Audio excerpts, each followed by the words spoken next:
What's up guys, and welcome back to our TNA series in TEW 2016. Apologies for the couple of episode break we've had. We had, basically I was quite ill. And we had that heat wave here, and I had to have my fans on. Fans. I do have two fans. If I had them on all the time, it would have sounded like I was in a wind tunnel. And, it's not good audio quality, and I wouldn't be happy with what I put up. For now, I can record again. Hooray! I'm going to record this. It's going to be fun. The Team Nice Hardcore Championship bi-weekly news update gimmick I do, that'll be coming out this week.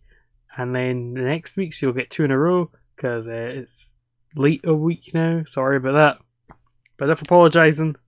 Enough, apologising, I guess. I don't know.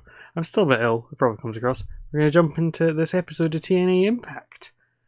We're going to open with his return. The big return. Ultimo Dragon is back. The Ultimate Dragon has returned. The fans go crazy. They're like, whoa, Ultimo! And then he beats Frankie Kazarian in 13:35 by pinfall.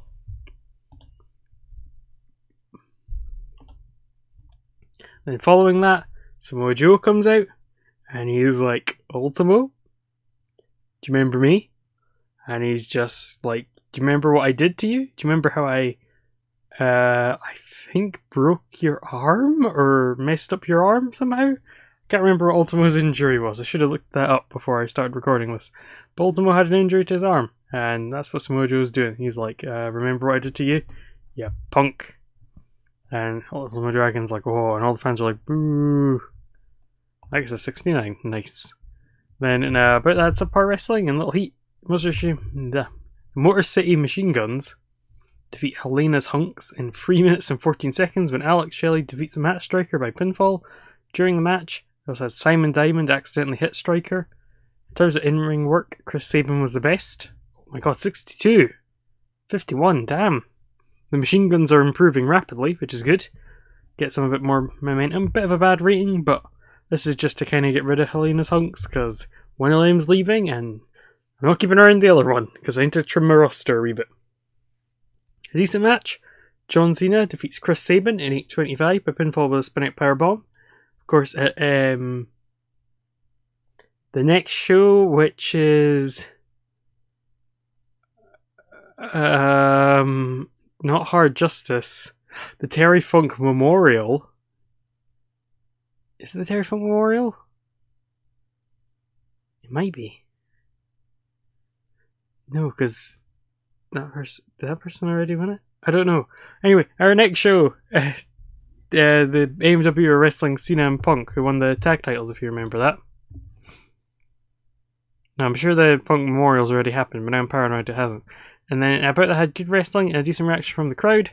Ken Shamrock and Rey Mysterio defeated Disco Inferno and Steve Corino in 17:39 when Rey defeated Disco by pinfall with the springboard Hurricanrana. Disco was the worst wrestler in the ring, but that's not why we're bringing him in. We're bringing him in because I think it's a funny pairing with Corino. And Corino being all like serious and grumpy and angry, and Disco coming out doing his wacky comedy stuff. I think it kind of works well together. Not a quizzical neck strain. That's annoying because I need Ray a lot because he's really good. Ken Shamrock freaks out about BG James backstage. He's like, that goddamn BG James, he came up to me last week and said he's better, I'm better. And then he goes into his Ken Shamrock zone and he's like, ah, and starts like, he starts just beating the crap out of like the actual backstage area. He's like, punching walls and like kicking pipes and like knocking over chairs and like throwing stuff, and everyone's like running away. He picks up the catering table overhead and just throws it at a wall. He's just going mad. That's a cool segment. That's what happened.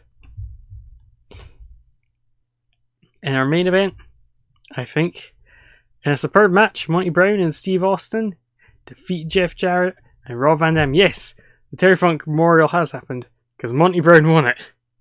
So, what is the next show? Is it Hard Justice? Give me a second.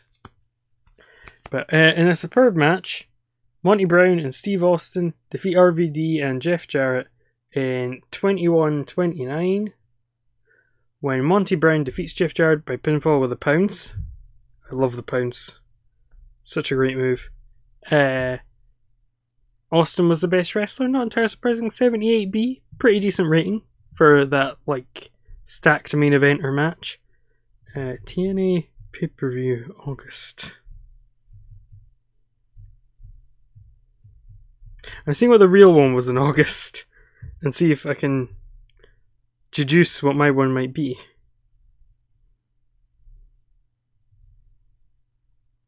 Is it Sacrifice? Did I make it Sacrifice?